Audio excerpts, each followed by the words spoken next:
So the TED is a program that runs a series of talks about basically anything you could think of. So you can go online and you can search from fine art to science, and they get different practitioners from all over the world, and there are global conferences that are held, and yeah, basically just about debates and discussions about context and anything you can really think of. And I had the pleasure of being invited down to join the English Disco Lovers, which is a satirical, slightly taking the mick out of the English Defence League new political movement, I guess you could call them. They're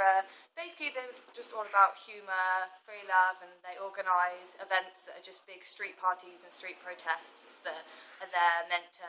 overpower the English Defence League and basically get the acronym EDL into something positive instead of something completely negative.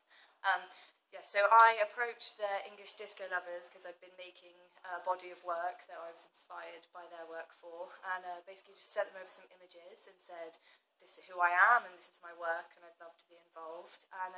they got back to me saying that they were going to have a big expo at the TED convention that just came to London this weekend just gone.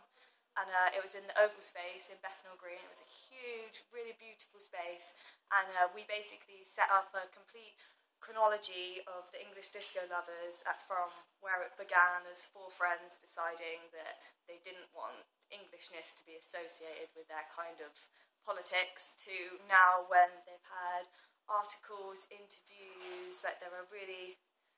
fun big movement that's sort of taking over the scene at the moment, and it's nice to see so much support behind them because I found out they're just third year fine art students as well, so it's quite impressive to see that they're able to make a movement at the same time as doing this.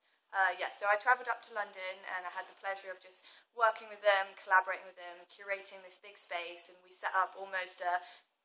like a state Britain but of the English Disco Lovers, and it's basically just a big collection and timeline of all sorts of posters and memorabilia to do with everything that they're all about.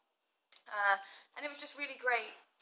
my work's always been quite politically and socially minded, and it felt great to make work with the people I'm making work about rather than just being stuck in my studio making work about them. So yeah, it just felt really great to be involved and to really do something with my art.